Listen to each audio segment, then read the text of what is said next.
Welcome back, everybody, to part 2 of this extraordinary story. So we had left off with Kofi and Abigail at the point where it's been decided that Austin is now going to King's College, and at this point he's only 2 days old, having been to 3 hospitals. And so where were you guys? How are you feeling? What was happening? What happened, basically? So I joined the ambulance with Austin to go to King's College, and Kofi had to go home and sort a few things out. And when we got to King's College, the paramedics and doctors were trying to get him settled in the intensive care unit. So I was in the parents' room with other parents, and I was very hopeful that we'd just be here for a few days and we're going back. I didn't really care what was happening. In my head, we're just here for a few days and we're going back. But then I sat with some mothers who, because they know each other, they've been there for so long. When they see a new mom, they know a new parent. So they started asking me, oh, so what's happening to your son? So we just chit-chat a bit. And then they started telling me about their children and how long they've been there. So there was one mom who's been there she said she's been there for 3 months. Wow. And there was another mom who'd been there for 9 months. Wow. And there was another child who's been there for 2.5 years. She was born there. She's never been home. Wow. She's in hospital for 2.5 years. So then I started panicking. Because, and can I just add, sorry, just cut you, just add the fact that you're 2 days postpartum as well. And you've been cut. Yeah. Because usually most families would be like, oh, I can't do You'd be in your house, usually you'd be in at home and you'd have family around you helping you take it, but you were 2 days postpartum, Southampton, King's College, here, you're doing so many things. And how was your physical body? Yeah, how are you or were you so much at that time I was so interested in what was happening to Austin that I didn't even have time to think about myself, because all I'm thinking is my son needs to get well. I'm not thinking about the fact that, oh, I've just had a baby, I'm in pain, or I wasn't thinking of any of that. All I was concentrating on was Austin and when are we going home? In my head, I just wanted to take him home. That was it. So I didn't even have time to think about myself. Yeah. How quickly were they able to then therefore assess Austin once they got to King's College and actually see what they could do to help him? So when he was in King's College, I think that day, because apparently there are only 2 specialist hospitals who deal with liver conditions, and that was Birmingham and King's College. So that's why we only had 2 options. And all the specialists in King's College had to meet to think of what to do for him, but they'd never seen it before. They'd never seen the spaghetti. No, they'd never seen it before, so they didn't know what to do. So we were just there, just hoping something would happen and just praying as Christians and as a couple, just, God, we need you to act. So at this time, had you communicated to anybody that Austin was even born? Because obviously he came a bit early, so you weren't expecting him to come. Yeah. Did anyone know what was going on other than the 2 of you? So we'd called our parents and our family to let them know Austin is born, but that was it. We didn't tell them what was happening. Nobody knew. It was just the 2 of us going through what. And was that a conscious decision that you made? We're not going to say what's happening. I think as a father, I thought this will be over, I will get home and then I'll let everybody know. So it was more of an act of faith at that point that I thought, when I get home, I'm going to let everybody know. Wow. But what were they saying about Austin, even while they were thinking how we're going to deal with the situation? What were they saying would happen? Like, how were they dealing with the actual present issue that he had an enlarged heart? What were they saying would happen, or what were they saying if we can't deal with this? What was the at that time risks? Nothing. All they just put him on morphine and a lot of painkillers just to make sure he was comfortable. So they weren't actually treating anything because they didn't know what to do. So it was just making sure that he's as comfortable as he can be. That was it. So how long was it before they actually started to do something to help? I think it was a week, and I remember, it was a week. I remember calling that morning. I spoke to my sister. My sister said she's had a dream about Austin, and she told me that someone's explained to her that when Austin is born, people might think he's got a heart problem, and when she didn't know what was happening, and then they'll realize it's not the heart, but it's something else. Wow. So then I had to tell her, look, this is what's happening. And she said, what you need to do is to pray that God should open their eyes to see what they need to do.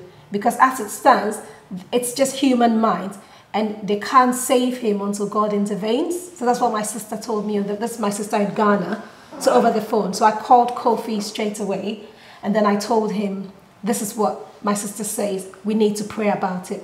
So that day we prayed that God, please open their eyes so they can see what to do. And Kofi used to come and then go because he just started a new job where he was. So it was very difficult for him, but I was on mat leave, so I could stay with him. So we prayed about it, and that evening they came and said, we've had a meeting and we think we may be able to do something.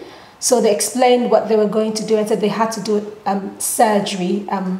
And I just said to myself, no, I don't want him to be cut. No, nobody's going to cut my son. Because I thought even if they would do something, it would be keyhole. But they said, he's too small, he's too fragile, he's only a week old, and he's weighing 2 kilograms. We can't do keyhole. We need to cut him up. And they told me they were going to try and stitch some of the vessels to reduce the blood flow. And it's a very high-risk procedure. And there's a 50-50 chance that he would pull through. Oh. So as soon as I had 50-50 and high risk, I said, no, I'm not doing it. But then, Abigail, what was for you to think? What were you thinking the alternative was? I wasn't thinking. All I thought was, I'm not taking chances on my son. So they said, look, as it stands, you don't have a choice. If we do it, he may or may not survive. If we don't, he's going to die anyway. So you would rather try something and know that you tried than leave him to pass away, because we're keeping him comfortable. We're not treating him. Wow. So we either do the surgery, you may or may not have your son back, but if we don't do the surgery, you still would not have your son. So I called Kofi and said, this is what's happening. What do we do? I was in tears. I was crying. And then he told me, what did we pray about today? We prayed for God to open their eyes so they can see and know what to do. Don't you think God has answered your prayers? So then I just started crying more because I didn't know what to think. And he was like, I've told you, because he always tells you, whenever you cry, the devil is happy. And when you have faith, God is happy. So he was like, what did I tell you? Whenever you cry, who's happy? I was like, the devil is happy. I laugh about it now, but then it was quite serious. Like, I didn't know what to do. And I said, if you have faith, who's happy? I was like, God is happy. I said, so what are you going to do? You're going to sign for them to have the surgery? I'm like, no, I'm not signing. He said, okay, I'm coming to sign. I'll be there. I'll just get my stuff. I'm driving into London. By then we knew it's hard to park in central London. We didn't think about that. All he said was, I'm coming to sign. I'm leaving tonight and I'm coming.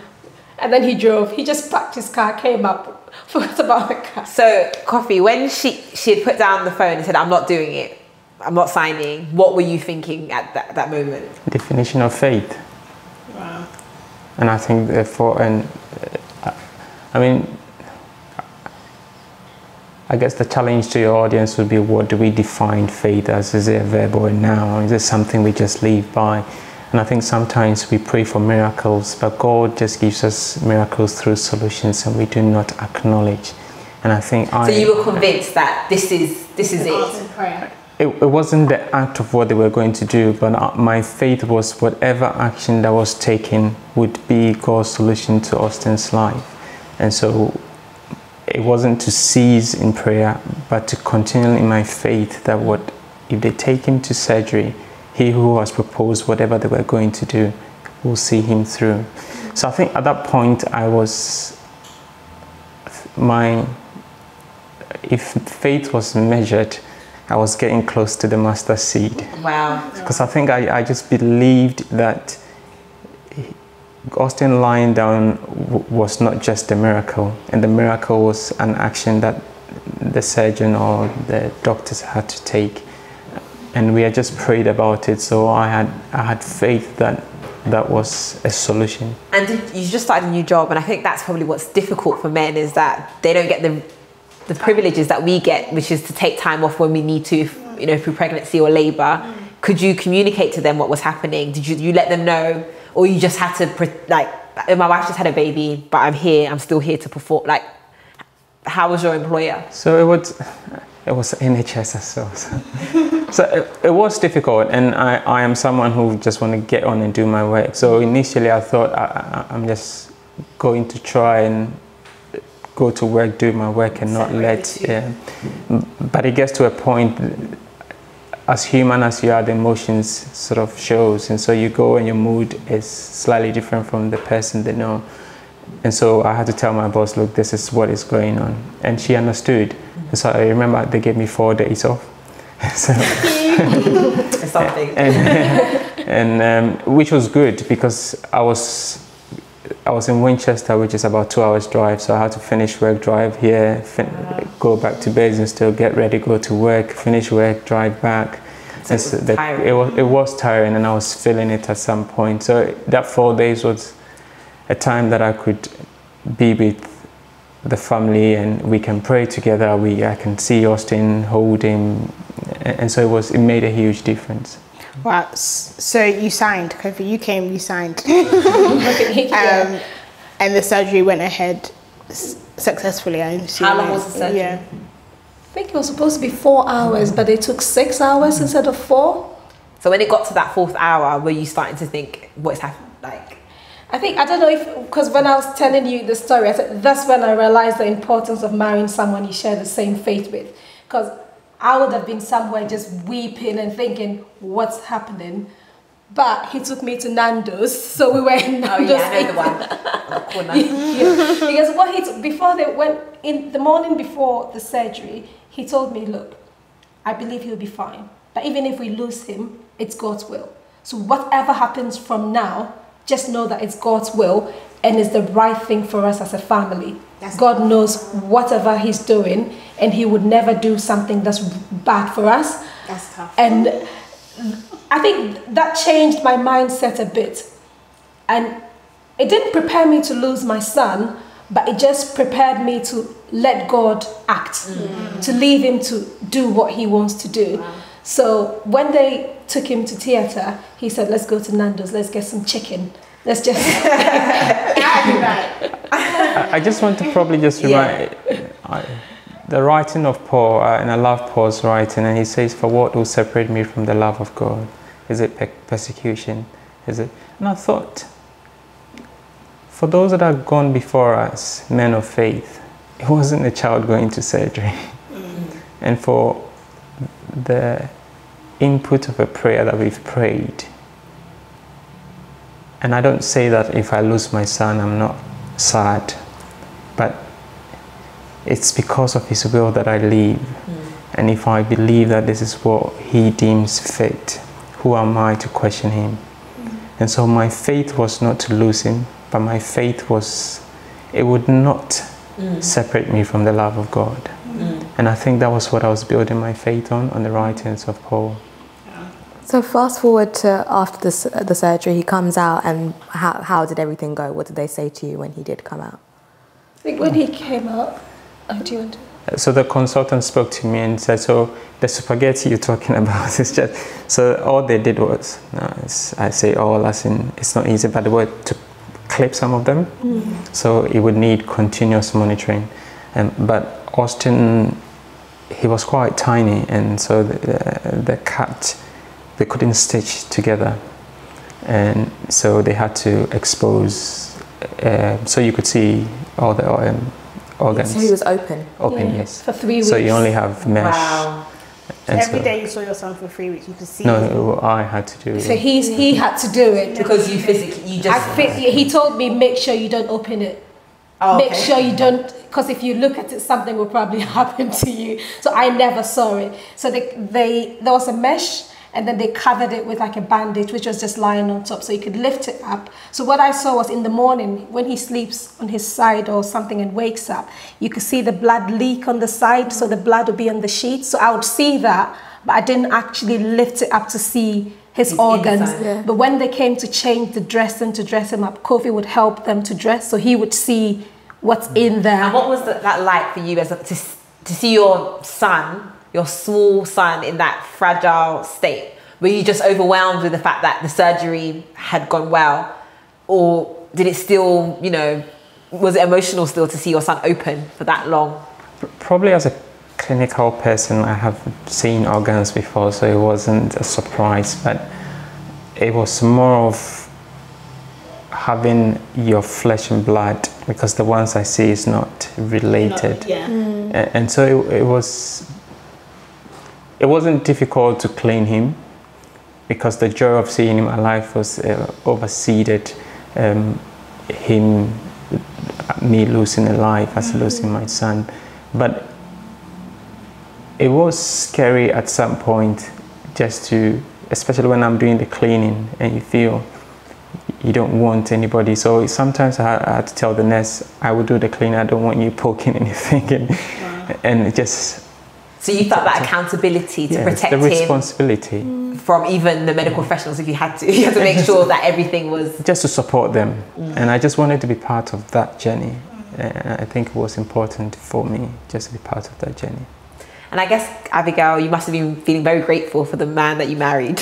I did, yeah. In that moment, you must have been thinking, because it's just like amazing that God had given you this experience, like this medical experience to kind of, obviously the faith as well, but you didn't, you've been in situations where you probably had panicked for other people. So you were able to probably just, you know, have a clear head, which I'm sure, like, I don't think things happen by accident. And I think even your background and what you have done has even prepared you for, you know, what you were going to face with Austin.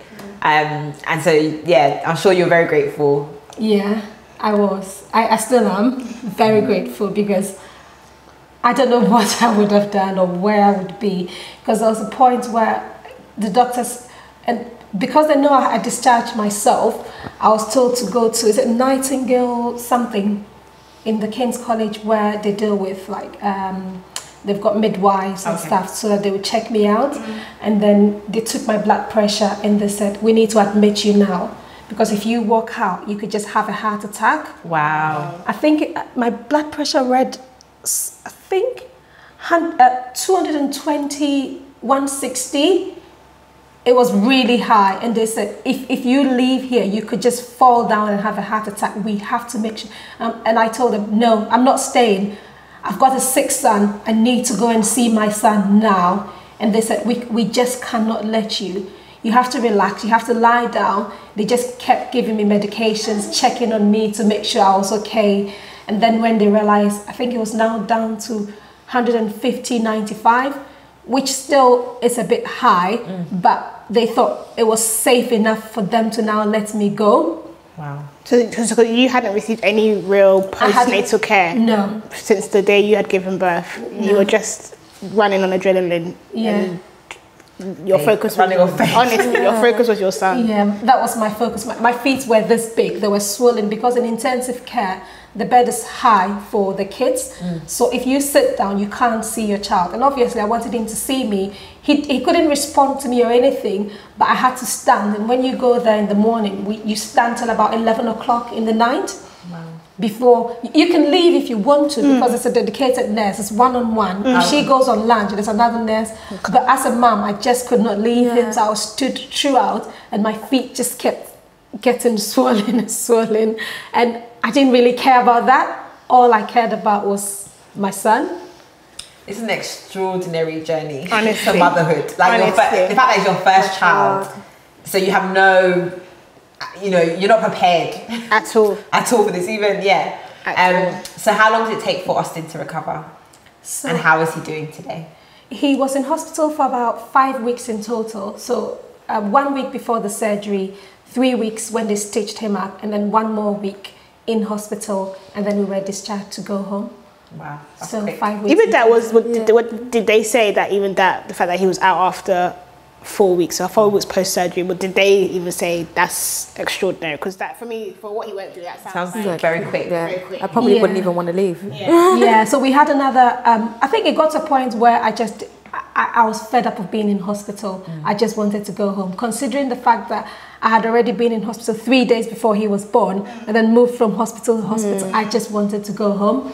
And I think after he was discharged, we had to go back again in 3 weeks, and then we had every 3 months. But now I think he's gone to every 2 years. So he still has to have the scan for them to check up and make sure. everything is okay, because they've staged it, but they need to make sure that no blood is flowing through. But so far, everything has been perfect. So how old is Austin today? He's 3.5. And he's fine? He's fine. Awesome.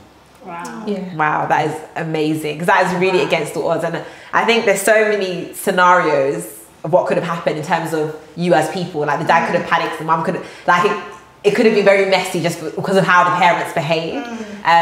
But it's really good to hear that you work together as a team.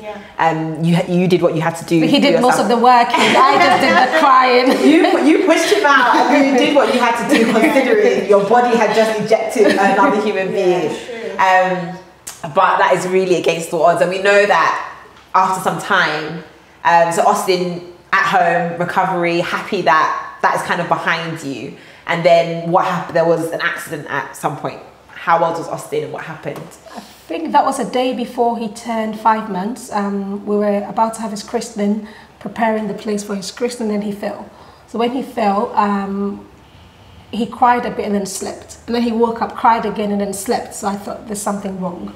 So I just Google doctor, and then it said someone put the son fell, and she just called 999 because it's better safe than sorry. So I told Kofi about it. I called the 999. They came, assessed him, and they said he was fine, but then he threw up before they left, and they said, oh, because he's throwing up, it's a sign of head injury, so he needs to go into hospital. So if your baby falls and they throw up, that's a sign that something... Yeah, it's potential. It's not 100%, but if you have a head injury, you throw up. So because he's throwing up, they have to rule that out, monitor him. So we went into hospital. We thought the following day we're still having the christening, so we didn't even call anyone to cancel because we knew he would just be out. Yeah. And I remember I used to play with him. I just used to say, hey baby, and whenever I say hey baby, he just kicks his legs and his arms, and he would kick. If I say it 100 times, he'll kick 100 times. So when he was in hospital, I kept saying, hey baby, and he would do nothing. Hey baby, and the doctors thought, oh, we think he's fine. Do you want to go home? And I said, no, he's not fine. And they're like, why? I said, I'm saying, hey baby, and he's not responding. And they said, you're the mum, so you know. So we will keep him here until you say that he's fine. So the following morning, Kofi came out, I slept over, and he was arranging the place for the christening. So he told me I should go and get ready, make sure the decoration is all fine, and he would watch Austin, and they can come home together for the christening. So I think when Kofi came, he lifted Austin's neck, and his neck just fell. Goodness. So he said, no, there's something wrong. So the doctor did an x-ray and said he was fine, and Kofi said, no, do a CT. So they did a CT scan, and then they realized there was a blood clot. So according to the doctor, he said, he's a man, he's tall. The blood clot in Austin's head was the size of his fist. Wow. So it shifted his brain to one side, and then the blood was covering the other half of his head. Had his head swelled? No. So it just moved his brain out of the way to take that space. So they told me, so they said he's going to go to Southampton again. Oh my goodness. For surgery, and there was no, at that point, it was so critical, there was no time for parental consent. The doctors had to consent on our behalf. So Kofi called me and said, you need to come now. But he said, oh, it's nothing serious, he'll be fine.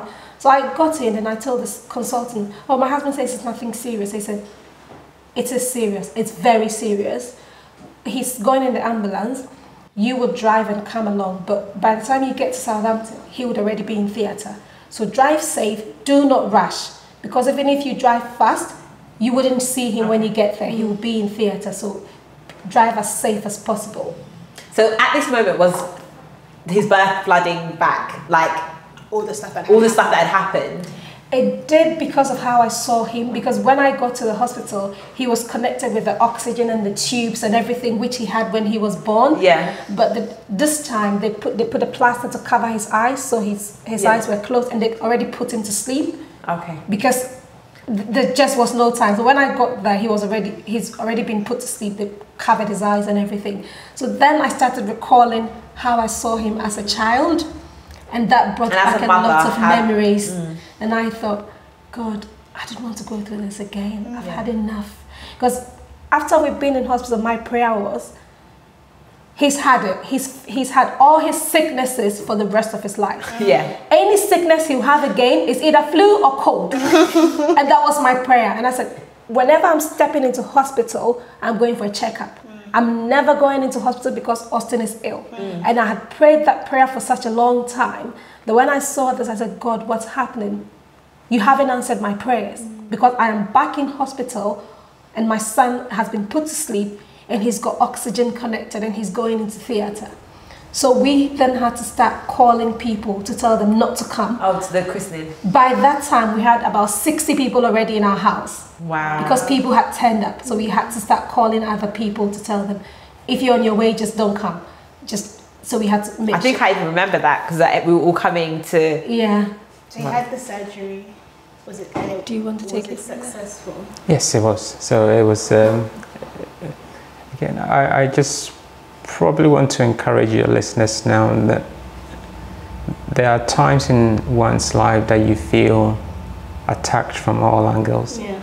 And for myself as a Christian, I think I say it with all joy that in those trying moments is when I am tested, and that it's a matter of whether I give up or I stay connected.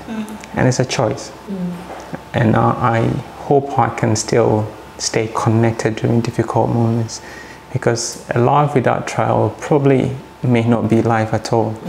And especially when it's coming from all angles, sometimes you feel just like Job. Do I give up? But when those moments come, you just remember your Creator and remember the faith you have in Him and just stay connected. So I probably say it quietly and with a humble heart that I was rest assured that Austin is unique. I think at that point I knew there was a mission, and it probably increased my awareness and responsibility of what cloud should cover him and what my responsibilities were. And for me at that point, it was more of, it wasn't being a normal father and having just a normal responsibility, but it's about having a cloud of righteousness cover him for the rest of his life, that a mission that has been given to him shall be met. And so that faith is what sort of carried me on the second time, and went into surgery, came back, and he had a fit at that point, and the doctor said to me, oh, he might have fits continuously. Yeah. I just laughed and said, oh, it won't happen. But Abigail was telling me apparently there was a conversation between her and the doctor about he could be paralyzed as well. I didn't hear that one. But I think at that moment, sometimes, with all respect to clinicians, you just have to stand. You know who you...